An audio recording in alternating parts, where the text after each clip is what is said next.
for the next question, I would like to turn to Hadika, coming from government of Pakistan, and to ask from a host country perspective, you will have the authority to approve policies and actions for crediting under Article 6. And we also know that in Pakistan, the SDG framework is very important as the sort of framework, the language to talk about priorities for development for Pakistan. So what are your reflections on the presentations? How useful is this for Pakistan, and how could that assist you from a government perspective to align climate actions with sustainable development priorities in Pakistan? Thank you, Karen, and thank you for the introduction. And I'm really honored to be sharing a panel with such senior people. And coming to what you have asked and my reflection on the presentation, we all know that climate change has pushed the world to explore the nexus of nature, socio-economic, and climate action. And the need to plan future is based on this nexus, and we can see that it's gaining a status of fundamental goal globally. And while we decide on strategies of economic recovery post pandemic recession, we really need to take this nexus into consideration. So one of the requirements of any policies to be judged from the climate change lens, I think we really need to keep the impacts of SDGs in mind. And unfortunately, due to lack of impact assessment measures, and also due to lack of clarity and understanding of the government, usually they find it hard to quantify and measure the policy decisions and programs impact across the range of, looking from the economic, politically, or socially and environmental metrics. And the presentations today go a long way in responding all these challenges. And I would like to congratulate all the people and the colleagues involved in the process. And from the government point of view, I've taken this input from the ADB report. We need to have smart policies that bring multiple co-benefits and can combine the effects of global atmosphere with local impacts, realizing that these issues are integrated and require an integrated solution for it.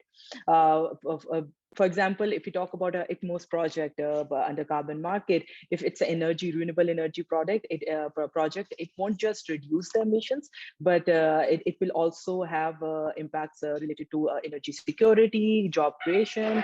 It will also have impact in facilitating women involvement in the policy making. So I think government can create an enabling environment to encourage low carbon growth by incentivizing investment in low carbon technology and keeping SDG the heart of all these policies and initiatives. Pakistan updated NDCs, which we submitted in 2021. It highlights the transition to low carbon economy while sustaining that we really need to focus on cost effective policy solutions to invite international climate finance and to enhance the mitigation action. For example, cooperative actions under Article 6 of Paris Agreement, and most importantly, to enable a future increase in domestic emissions. Keeping all the SDGs in mind, keeping all the aspects of social, economic development in mind. And in the current updated NDCs, we have identified carbon market as one of the financial mechanism for the implementation of NDCs. And from the presentation, like if you look at from the Pakistan point of view, we have different projects going on. The previous project of billion tree tsunami, or the current project of 10 billion tree tsunami, and the forestry sector. We can take advantage of this under the Article 6 facility through ITMOS, or we can also evaluate the benefits it is giving, co-benefits in other aspects as well. And tools like this, as I think the colleague from Gold Standard have rightly mentioned, that we need to have these tools from the very start.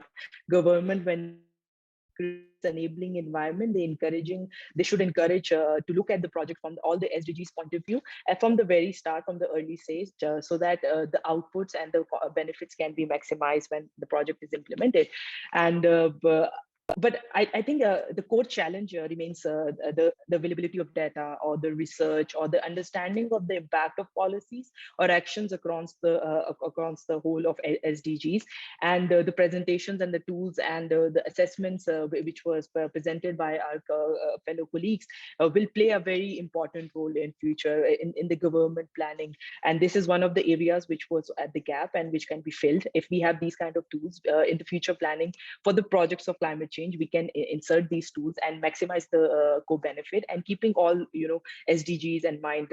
I always, when I'm within the government as well, I always focus and emphasize that it's a cross-cutting issue. We have to stop looking at it in silos and look at it more collectively in order to achieve it in a collective manner. Thank you.